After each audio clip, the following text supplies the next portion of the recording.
नमस्कार, आदाब।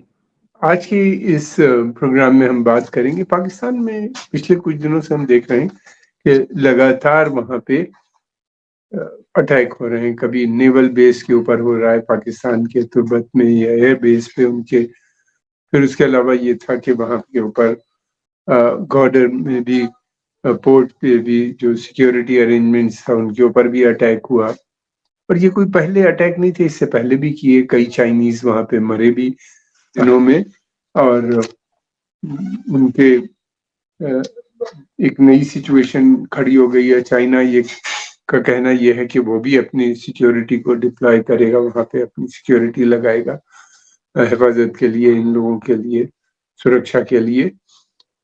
ये एक नया एंगल चाइना ने कर दिया। इसलिए चाइना का कहना ये है कि कई लोग उसके मर चुके हैं पहले भी और अब भी। कि जो बस लेके जा रही थी उस पर अटैक हुआ, उसमें भी लोग मरे। तो ये है। और ये अटैक कौन कर रहा है, क्यों हो रहे हैं, इस पे हम बात करेंगे। खबरें तो काफी आ चुकी हैं पहले ही अटैक्स के बारे में। दूसरी बात ये भी है कि ये जो लोग हैं, ये बेसिक सब जितना भी हुआ है, ये बलूच लिबरेशन आर्मी के लोग हैं। ये बलूच लिबरेशन आर्मी जो है ये एक बड़ी संस्था है। ये 2000 से चल रही है। इससे पहले भी बहुत से ग्रुप थे जो वहाँ पे ऑपरेट कर रहे थे। सेपरेटिस्ट मूवमेंट वहाँ पे पुराना है, आज का नहीं। जब से पाकिस्तान बना है तब से सेपरेटिस्ट मूवमेंट भी वहाँ पे। फिर उसके अलावा ये उनकी मजीद ब्रिगेड है जो 2011 में बनी। और ये काफी एक्टिव है, नजर आते हैं अलग अलग जगहों पे। कम पीरियड के अंदर अटैक कर देते हैं। काफी समय तक ये पाकिस्तान की सेना को भी इंगेज करे रहते हैं। ये वैसे सुसाइड बॉम्बिंग भी कर रहे हैं और फिर उसके बाद अटैक भी करते हैं। पिछला अटैक जो हुआ था वहां पे, उसमें लगभग 8 घंटे तक इन्होंने सेना को इंगेज करे रहे। सेना का कहना ये उसने अधिकतर लोगों को मार दिया। कितने उसके लोग मरे हैं, कितने इनके मरे हैं, इसकी सही रिपोर्ट पाकिस्तान से नहीं मिलती है। चाइनीज की जरूर आई है कि 5 उनके लोग मरे थे। चाइना ने ये खैबर पख्तूनख्वा वाले उसमें जो अटैक हुआ था पावर प्लांट के ऊपर, उस पावर प्लांट के ऊपर जो काम है वो रोक दिया है, जिसकी वजह से 2000 लोग सस्पेंड हो गए हैं। देखना ये कब उनको एम्प्लॉयमेंट मिलती है।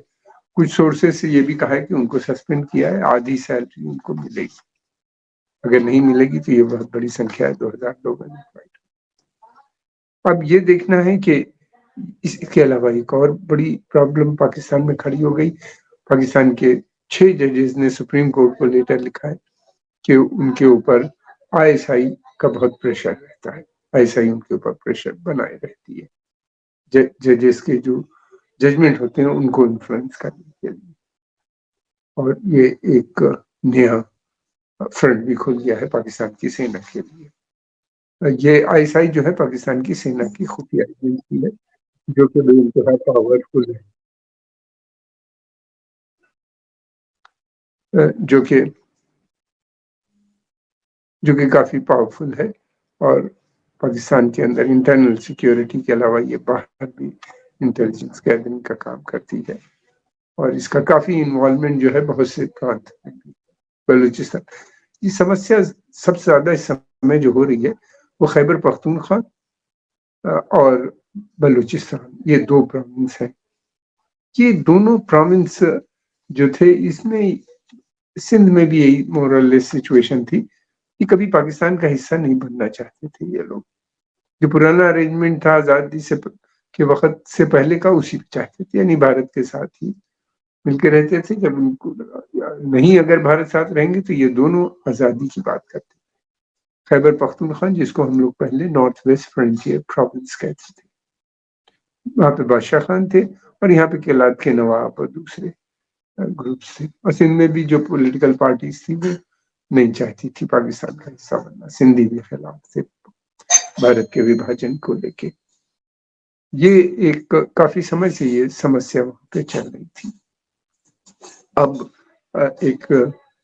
उसकी वजह यह है, पाकिस्तान तो बन गया और पाकिस्तान जो बना वो धर्म के नाम पे बना, लेकिन हमने ये देखा है कि पाकिस्तान की जो इथनिक आइडेंटिटी है वो ज्यादा स्ट्रांग है बनिस्बत रिलीजियस आइडेंटिटी के।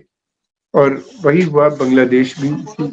बांग्लादेश जो है इस वजह से डिवाइड हो गया, पाकिस्तान से अलग हो गया 71 में, इसलिए उनको भी लगा कि पाकिस्तान जो है पंजाब प्रांत जो है वो सबसे स्ट्रांग है और वो किसी दूसरे को चलने नहीं देता, और उन्हीं ने बाद में अलग अपने को कर लिया।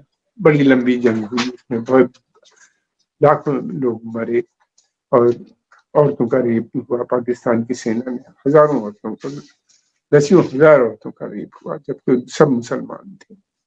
रेप करने वाले भी वो लड़कियां जिनका रेप हुआ मुसलमान थे।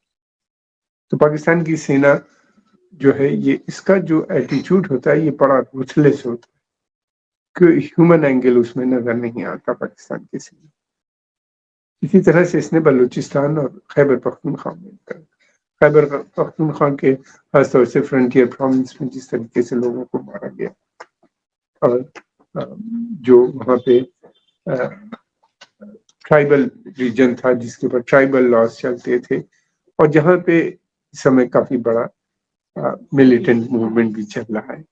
खैबर पख्तूनख्वा में जो सबसे बड़ा जो ग्रुप है वो वहाँ के ऊपर उसका है तहरीक तालिबान पाकिस्तान यानी TTP का काफी वर्चस्व नजर आता है।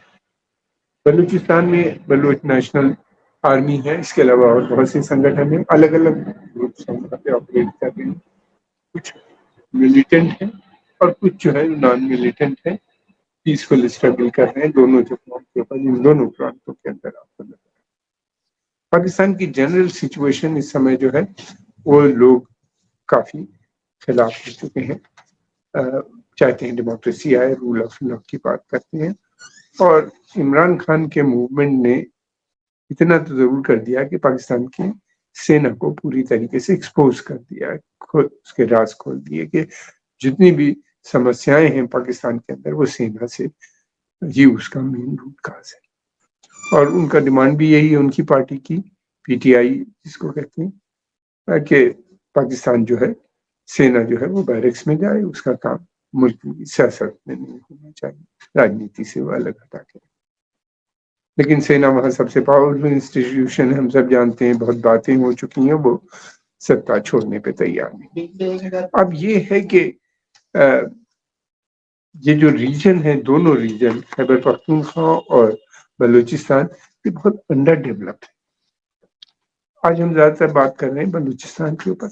बलूचिस्तान पाकिस्तान का इस समय सबसे बड़ा प्रांत है, मगर वहाँ के लोग बहुत गरीब हैं, और जबकि वहाँ पे बहुत बड़े रिसोर्सेस, मिनरल, गैस और क्या कहते हैं सेमी प्रेशियस स्टोन्स, इस किस्म की बहुत चीजें वहाँ पाई जाती हैं।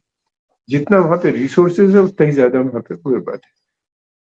आजादी के बाद से पाकिस्तान में जो कुछ भी डेवलपमेंट हुआ है वो पंजाब प्रांत का सबसे ज्यादा हुआ, बाकी जो प्रांत है उनका बहुत कम डेवलपमेंट हुआ।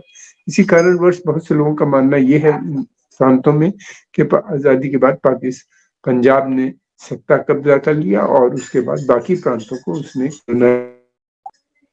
कॉलोनी की तरह बना रखा है और उनका शोषण वो करते हैं। और पाकिस्तान के अंदर पंजाब ही के अधिकतर लोग हैं जो सेना को चलाते हैं। न तो वहाँ पे अच्छे एजुकेशनल इंस्टीट्यूशन खुले, हेल्थ सर्विसेज भी बहुत खराब है इन प्रांतों के अंदर, इंडस्ट्रियलाइजेशन नहीं हुआ है तो जॉब्स भी बहुत कम है। और फिर उसके अलावा ये भी है कि वहाँ के ऊपर अब जो एक नई समस्या खड़ी हो गई है बलूचिस्तान में, वो है चाइना पाकिस्तान इकोनॉमिक कॉरिडोर। इस कॉरिडोर के चलते हुए मेगा प्रोजेक्ट्स, वहाँ पे बहुत बड़े बड़े प्रोजेक्ट्स, ये लोग पावर प्लांट्स और डीप सी पोर्ट और रेल रोड कनेक्टिविटी कर रहे हैं चाइना से, और काफी इन्वेस्टमेंट भी, लगभग ये प्रोजेक्ट जो है CPEC लगभग $60 बिलियन के इन्वेस्टमेंट्स आ रहे हैं।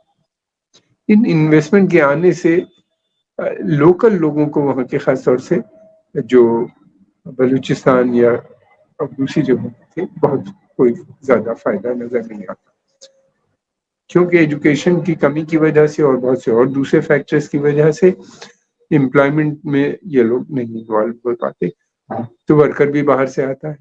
और चाइना की तो एक अजीब ही नई दास्तान है, वो जहाँ इन्वेस्ट करते हैं अपने साथ अपने वर्कर भी लेके आते हैं, इंजीनियर भी उन्हीं के होंगे, सब कुछ होगा। तो एक बहुत बड़ी संख्या में चाइनीज आके वहां पे रहने लगे हैं बलूचिस्तान में। उनके रहने से उन लोगों को लगता है कि उनके खान पान रहन सहन इन सब के ऊपर काफी असर पड़ता है, उनकी भाषा पे भी असर नजर आ रहा है। और ये लोग ने इसी कारणवश चलते हुए हम देख रहे हैं कि लगातार ये जो है बलोच जो है, बलोच लिबरेशन आर्मी हो या दूसरे संगठन हो, धार्मिक हो, लगातार इनके ऊपर अटैक करते रहते हैं चाइनीज मूल के लोगों पे।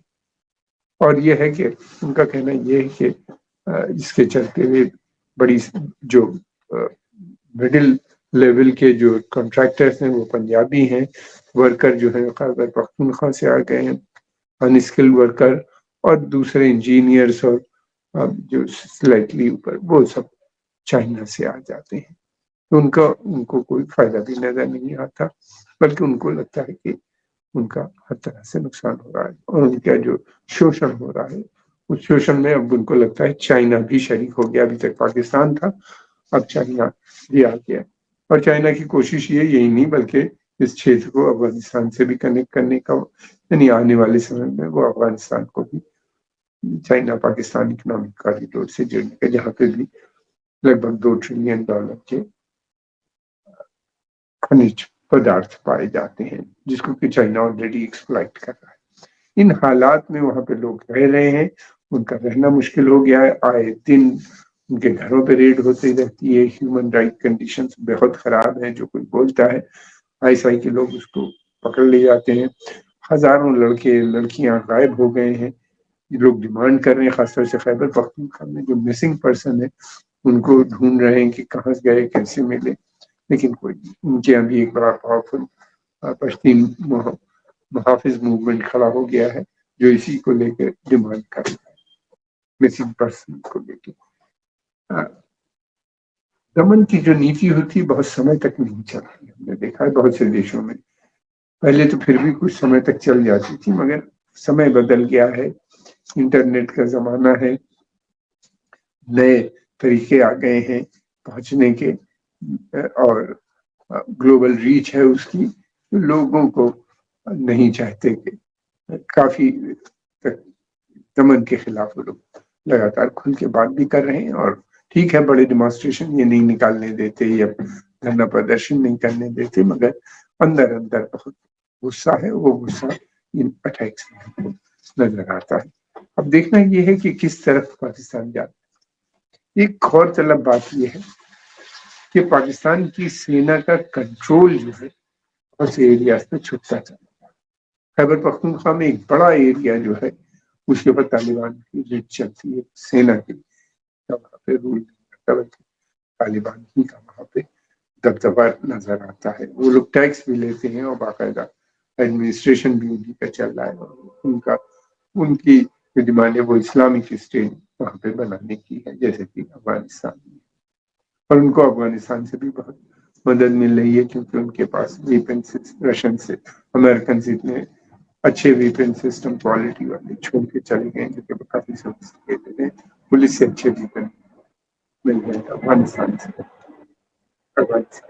बलूच का जो रीजन है वो भी लोग अफगानिस्तान से भी काफी इंट्रेंच है, वहां पे ऑपरेट करते हैं, और वहां से भी उनके पास काफी वेपन भी नजर आते हैं। 8-8 घंटे तक वो सेना से लड़ते हैं, तो इसके मतलब काफी सक्षम नजर आते हैं, काफी ट्रेन भी हो चुके हैं वो लोग। बहुत से ग्रुप इसमें ऐसे हैं जिन्होंने जब रशियन ट्रुप्स वहां पे आए थे उस समय उनको पाकिस्तान की सेना ने मदद किया था, ग्रुप को खड़ा कर दिया था। अब वो इंडिपेंडेंट हो गए, अब वो पाकिस्तान के खिलाफ बात कर रहे हैं। अब ये जो है सेपरेटिस्ट मूवमेंट जो है ये काफी पावरफुल नजर आता है, और मुझे लगता है कि सेना काफी हद तक असमर्थ है इसको सप्रेस करने में या दबाने में। दूसरी तरफ सेना कोई बातचीत भी लोगों से नहीं कर उसकी वही नीति है दमन की, और उसी को आगे बढ़ाने की कोशिश कर रही है। ये इस तरह की जो नीतियां होती हैं वो, इसकी एक लिमिट होती है, वो लिमिट मुझे पूरी पूरी नजर आती है, क्योंकि इकोनॉमिक कंडीशन इतनी खराब है पाकिस्तान की, जिसके चलते हुए लोग और परेशान हो गए। एक तरफ तो दमन, दूसरी तरफ इकोनॉमिक हार्डशिप, ये दो ऐसी चीजें हैं जो कि न केवल पाकिस्तान बल्कि पाकिस्तान के इन दो प्रांतों में बल्कि दूसरे प्रांतों में भी काफी नाराजगी नजर आती है। और इसको सेना, मैं नहीं समझता कि इकोनॉमिक जो कंडीशन है उसको सॉल्व करने में समर्थ होगी। और दूसरी बात, ये जो नई गवर्नमेंट बनी है इसका सपोर्ट हम सभी जानते हैं, जिस तरीके से इलेक्शन हुआ, जिस तरीके से इन लोगों को सत्ता हासिल हुई है, सबका मानना ये है, अंतर्राष्ट्रीय समुदाय तक में भी बहुत से देशों का मानना ये है कि ये पूरी तरीके से इलेक्शन रिग कर दिया गया था, बेईमानी से ये लोग आए हैं। पीटीआई जो सबसे बड़ी पावरफुल पार्टी थी, उसने इलेक्शन जीता था, लेकिन उसके लोगों को नहीं मिल पाया। अब ये है कि, और इमरान खान वहां के सबसे पावरफुल लीडर है। मेरा तो मानना ये है कि अगर इमरान सिचुएशन इतनी बिगड़ गई है, अगर इमरान खान स्वयं भी सत्ता में आ जाएंगे तो उनके लिए भी काफी मुश्किलें होंगी हालात को सुधारने के। और ये मूवमेंट जो है रुकने वाला दिखता नहीं। तो आने वाले समय में ऐसा लगता है कि दमन और बढ़ता हुआ नजर आता है पाकिस्तान के। आज के इस पॉडकास्ट में हम इतनी बात करेंगे, हम जल्दी से लेके आएंगे। हम आपके आभारी हैं, आपने समय निकाल के इसको देखा, और अगर आपको पसंद आए तो इसको लाइक कीजिए, सब्सक्राइब कीजिए और आगे भी फॉरवर्ड कीजिए। कमेंट बॉक्स में अपने कमेंट जरूर लिखिए, उससे हमें बहुत मदद मिलेगी। धन्यवाद।